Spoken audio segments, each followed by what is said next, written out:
Welcome to the deep dive.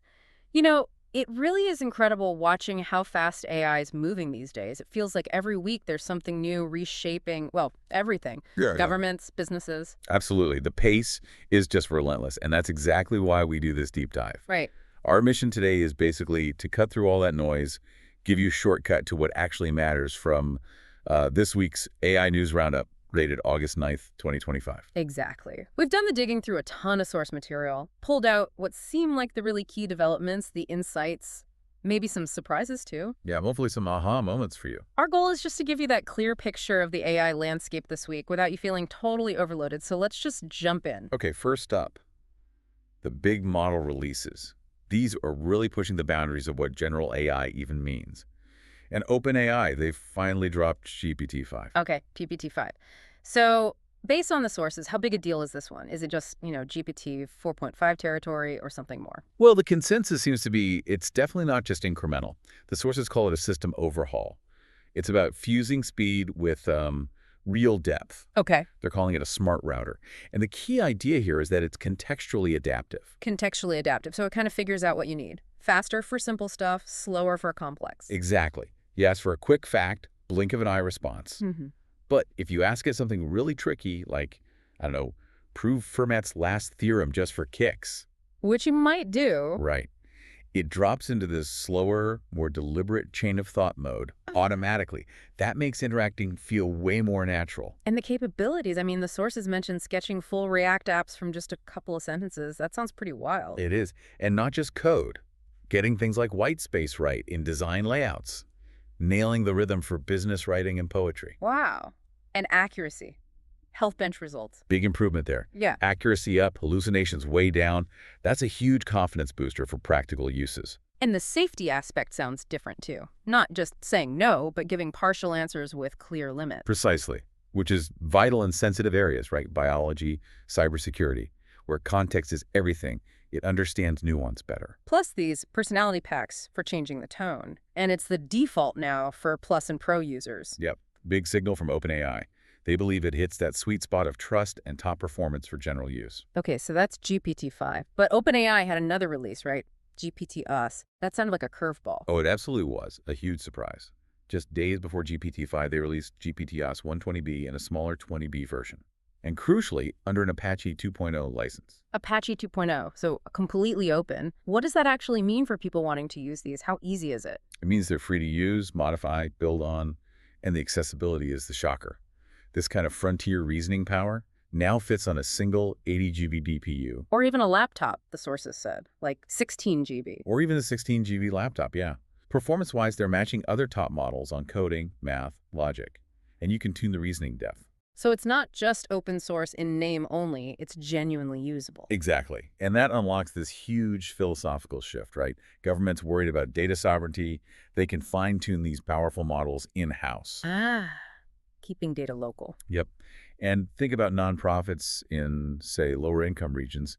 They can build local language tools without racking up massive cloud bills. Yeah. It's like AI finally got its Linux core, truly democratizing. But what about the risks of putting such powerful models out there? Good question. They tackled that head on.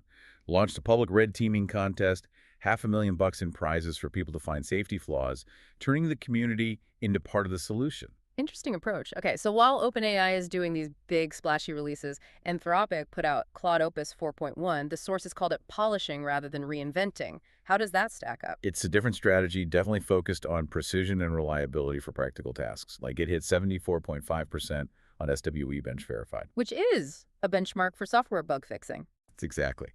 A tough one, focused on real-world code problems. So Claude can now handle multi-file code refactoring tasks, stuff that might take a human dev hours and minutes. The insight is that refinement itself can deliver massive productivity boosts. And it provides these long explanations of its thinking, uses a simple toolkit, basic shell commands, a file editor. Right, a very light toolkit, which translates to efficiency.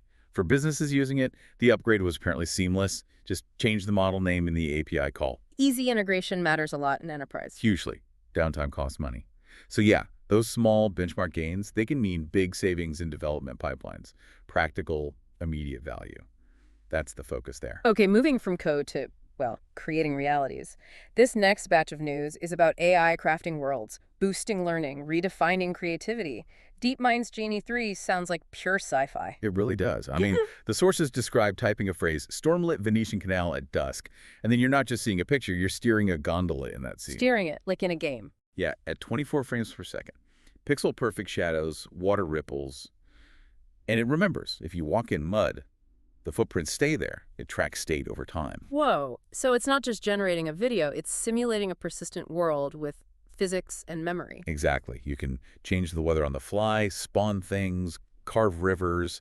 It's interactive world generation. That's a game changer. What are the implications? Huge potential for virtual training, education, art.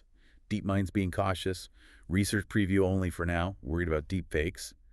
But yeah, think Unreal Engine or Photoshop level disruption. Sticking with Google, they made a big push into education with Gemini, a free year of AI Pro for students in 5 countries. Yeah, very strategic move. They've got this guided learning feature. It basically turns the chatbot into a kind of Socratic tutor. So it doesn't just give answers. Nope. It asks questions, checks if you understand calculus or genetics, breaks things down, pushes you further, drops in diagrams, videos, flashcards right in the chat. And the Pro bundle includes other stuff too, right? Cloud storage, Notebook Yeah. LM. Oh yeah, the whole package. 2 TV storage, Notebook LM for notes, VO3 for video, deep research for finding sources, even Joules for coding help. It's like a digital toolkit for students. Pretty much. Could make studying less isolating. And for Google, it gets young users hooked on their ecosystem early. Smart long-term play. Okay, shifting gears again. AI redesigning classic cars. This retro future rides experiment sounds fun. It does. An image model took modern cars and reimagined them as if they debuted decades ago. Like what? Like a 1959 Mini Countryman, all squat and wood-paneled, or a Tesla Model 3 from 1967, chrome fins, kind of a James Bond look. Okay, my Tesla looking like a Bond car, I'm in. But besides the cool factor, what's the takeaway for designers? It shows these models really get things like brand identity, materials from specific eras, cultural vibes, and they can remix it all instantly. So faster prototyping for industrial designers. Totally. Sparking ideas, testing variations, just using prompts. Yeah. Way faster than clay models. Accelerates that whole creative front end. And speaking of creativity, MIT's Measures system, turning impossible geometry into a design tool, sounds like Escher's sketches made real. It's kind of mind-bending. Measures treats depth as relative, so you can have that staircase that goes up forever. But it looks real, with lighting and stuff. Yep, accepts accurate lighting, textures. You can even run physics simulations like heat diffusion on these impossible shapes and get meaningful results. That's wild. What are the uses? Games? Science? Both. Game developers could create amazing dreamlike levels. Scientists could model really complex surfaces without worrying about traditional topology rules. It just frees up creative constraints imposed by software. Yeah, okay, let's move into health and science. AI is clearly making huge inroads there, like using metabolic imaging to spot Parkinson's earlier. Yeah, there's a review in Aging Research Reviews. It details how AI combined with PT scans of FDG, PET, specifically can detect subtle metabolic patterns linked to Parkinson's. Pattern. Things like hypermetabolism in the putamen, linked to tremors, or hypometabolism in the frontal lobe, tied to cognitive decline. AI sees these patterns earlier than the human eye often can. Wow. So earlier diagnosis is the key here. What needs to happen next? Researchers are calling for bigger, multi-center databases of these scans to train the AI better, make it more robust. The goal is personalized treatment based on these early biomarkers. It's pushing towards precision neurology. The idea of an upload replacing a spinal tap is pretty powerful. It really is. Catching degeneration before it takes hold. And it's not just neurology. AI is speeding up heart care too, right? Right. Segmenting heart chambers, measuring function from echocardiograms in seconds. That's right, according to a review in Nature Reviews Cardiology. These AI tools can automate a lot of the analysis from echocardiograms. Which frees up specialists. Exactly. Lets them focus on the complex cases, while routine scans get processed faster. And it helps in remote areas too. With mobile ultrasound and AI guidance, nurses might capture diagnostic quality images. But there are warnings too, about blind trust. Absolutely. The authors really stress this. Need diverse training data to avoid bias, need clear validation of the algorithms, and crucially, need clinician oversight. Can't let AI widen health gaps while trying to close them. That makes sense. Similar story with AI in prostate cancer pathology, grading Gleason patterns, even inferring molecular details from standard slides. Yep, research highlighted in Nature Reviews Urology. AI is getting really good at grading tumor patterns consistently and potentially predicting molecular markers just from the slide image. That could mean faster decisions, more tailored therapy. But challenges remain. Different scanners, staining methods. Big challenges: scanner variability, staining differences, demographic imbalances in the data sets. These can all mess with the AI's accuracy or introduce bias, and regulatory approval is still a hurdle. So the solution is? Bigger, better labeled, more diverse data sets. And common standards. That's key to making sure these tools work fairly for everyone. Data quality is paramount. Moving beyond diagnostics, AI is even getting involved in pure mathematical reasoning. Carnegie Mellon's new institute, ICAR-ARM. Right, the Institute for Computer-Aided Reasoning in Mathematics. It brings together logicians, philosophers, AI folks, quite a mix, And their goal? to build better proof assistants for mathematicians. Tools that combine the rigor of formal logic methods with the pattern-spotting power of neural networks. How would that work in practice? Imagine students learning formal proof systems like Lean or Coq, but they have an LLM suggesting potential next steps, or lemmas, making that steep learning curve a bit easier. And the bigger picture, verifying software, cryptography? Exactly. Think AI-verified flight control software, more secure cryptography, maybe even high school geometry proofs checked by a chatbot that literally can't make a logical error. AI is a partner in rigorous reasoning. And for something maybe a bit more accessible to developers, D-Wave's Quantum AI Toolkit landing in PyTorch. Quantum often feels so out there. This definitely brings it closer. It's a plugin. Lets regular PyTorch users train certain types of neural networks, restricted Boltzmann machines using D-Wave's quantum annealer. With minimal code changes, the sources said. Apparently so. They even included a demo generating simple images using quantum sampling. It's a proof of concept, but a strong signal. So the takeaway is quantum computing is inching towards the mainstream toolkit. It seems that way. Maybe the next big Kaggle competition winner uses a dwave.qpu. Call alongside their usual GPU code. The barrier is lowering. Okay, this all leads nicely into the wider societal and economic ripples, regulation, jobs, even human connection. Let's start with the EU transparency law. AI builders have to show their work now. Pretty much. As of August 2nd, providers of general-purpose AI models had to publish detailed docs. What data did they train on? How did they train it? And they need a contact for copyright holders, with big fines for non-compliance. Yep, a contact point is required, and signs up to 3% of global revenue. Ah. That gets attention, even for the tech giants. Artists groups want more detail, though, right? Specific URLs. They do. But even as it stands, this is likely to set a global benchmark, like GDPR did for data privacy. Companies will probably align globally to avoid managing different versions. Transparency becoming table stakes. And speaking of looking inside the models, Anthropic's work on persona vectors, mapping model morality. That sounds fascinating. It really is. They're trying to identify and then steer the personality traits of LLMs. How? By finding the activation patterns inside the neural network that correspond to traits like, say, malice or flattery or even hallucination tendency. Yeah. Once they find that pattern, that vector, they can try to amplify or suppress it. So like tuning dials for personality traits. Sort of. And the really interesting finding was that doing this during training is much more effective than trying to patch it on afterwards. So alignment needs to be baked in from the start. That's the implication. It's baked into the batter, as one source put it. Ethical alignment isn't just a final check. It needs to be integral to the development process itself. Okay, let's talk economics. Search summaries. Great for users, maybe, but tough on newsrooms. Yeah, the impact sounds pretty brutal, according to the sources. Pew data apparently shows clicks to publisher sites drop by half when an AI summary appears at the top of search results. Half. Wow. That's going to hurt revenue. Ads, subscriptions. Exactly. Less traffic means less ad money, fewer chances to convert readers to subscribers, tighter budgets for actual reporting. Which leads to that existential question. Right. If the AI summaries rely on the original journalism, Yep. but also kill its funding, who pays for the next investigation? It's a huge dilemma. What are newsrooms trying? Blocking crawlers, optimizing for AI answers. All of the above. Some are trying generative engine optimization, GEO, trying to get the AI to quote them directly. Others are blocking crawlers, but risk becoming invisible.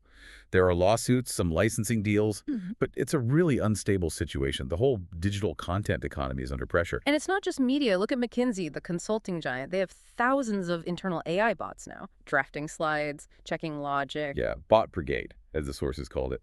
They have this vision of one assistant per employee. Hiring is still happening, but the work itself is changing. How so? Consultants becoming translators. That's the idea. Translating between the AI's data-driven scenarios and the nuances of the boardroom. The routine analysis and slide making gets automated. Humans focus on strategy, client relationships, judgment. So the big question for that whole industry, adapt or get disrupted. Pretty much. Can the big established firms pivot fast enough? Or will smaller, leaner AI-native advisory firms start eating their lunch? It's redefining even high-end knowledge work. And then the starkest figure, 10,000 jobs lost in the U.S. in July directly because of AI. That's the number from Challenger, Gray, and Christmas. Over 10,000 layoffs explicitly attributed to AI adoption. Which sectors are hit hardest? Tech leads, unsurprisingly, but also white-collar roles across finance, customer support, analytics, and it's hitting entry-level hiring too. Fewer listings for new grads, while existing roles increasingly ask for AI skills. It feels like a perfect storm. Automation, government spending cuts, tariffs. It's a mix of factors creating this churn. Executives talk efficiency, workers feel the upheaval, and economists see disruption and eventual new roles. But the speed is the issue. the speed is intense. It's challenging workers, companies, and policymakers to keep up. The short-term human cost is undeniable, even if you believe in long-term benefits. Amidst all this economic change, AI is even changing how we connect or don't connect. That anecdote about the comedian seeing someone whispering sweet nothings to chat GPT on the train. Yeah, that was striking. And relationship coaches say it's becoming more common. People finding connection, or maybe just safety and zero rejection with an algorithm. Because the bot is always patient, always agreeable. Exactly. It fulfills that need for connection without the messiness or risk of human relationships. But that has downsides, right? Making people less willing to engage in real life, inflated expectations. For sure. Less social courage, maybe unrealistic expectations, because the bot never argues or has bad days. So what's the advice? Use AI chats as training wheels. That's what the experts suggest. Use them to practice maybe, build confidence. But then, put the training wheels away and go have real, messy human conversations. Don't let those social muscles weaken. Okay, final section. Global AI dynamics and some very practical automation examples. First, this NVIDIA GPU smuggling plot sounds like a spy novel. It really does. Prosecutors alleging these two entrepreneurs set up a whole pipeline, funneling restricted NVIDIA chips, H100s, RTX 4090s through Singapore and Malaysia into mainland China. And one shipment alone worth over $28 million. That's what the indictment claims. It just underscores how valuable these specific chips are. And the bigger picture, national security. Absolutely. These top-end GPUs are now strategic assets. The U.S. restricts exports. China's demand is huge, so a black market emerges. This case signals regulators are cracking down harder. The AI race isn't just in labs, it's in warehouses and customs checks, too. And that global competition plays out diplomatically, too. Washington pitching its AI model to Asia. Right. Michael Kratsios, former White House tech advisor, was touring Asia, basically saying, follow the U.S. model. Light regulation, fast markets, subsidies for hardware. Don't copy Europe's heavy rules. And the U.S. is offering deals, full AI packages. Apparently planning to finance full-stack deals. Custom cloud setups, foundation models tuned for local languages. It's a clear counter to China's influence. China offering drones, open-source models, the U.S. offering advanced chips, bespoke systems, promising autonomy. Leaving nations in the region with a tough choice. Definitely. Weighing the speed of deployment and potential benefits against concerns about data privacy, civil rights, and getting locked into one superpower's ecosystem. It's a major geopolitical fault line. Okay, down to earth now. Literally. Anno Robot's ice cream machine in Shenzhen. Yeah. A Chrome kiosk at a trade show, whipping out soft-serve ice cream in 45 seconds. Touchless payment runs $247. And the company reinvests heavily in R&D. Partners with research groups. Yeah, 30% of revenue back into R&D, working with 70 research outfits. They also make robotic arms for cocktails, milk tea, mobile coffee carts. And the training is easy for vendors. This sounds like automation hitting the street level. That's the key insight. Melted labor economics, one source called it. Small vendors could potentially rent these robots by the hour. It's democratizing automation for micro-retail, changing local commerce. So as we wrap up, it's clear AI touched almost everything this week. Quantum computing, global supply chains, medicine, jobs, even how we relate to each other. It's weaving itself into every sector, shifting power dynamics, creating new risks, but also opening up incredible opportunities. It's moving so fast. Which means, as the sources stressed, staying informed isn't really optional anymore. Not for anyone involved in policy, building products, or just planning their career. Things will keep changing rapidly. New code, new regulations. And yeah, the human story continues right alongside the silicon one. So maybe the final thought for you, our listener, is to consider just that. How will these two stories, the human and the silicon, keep intertwining? And what role might you play in shaping that shared future?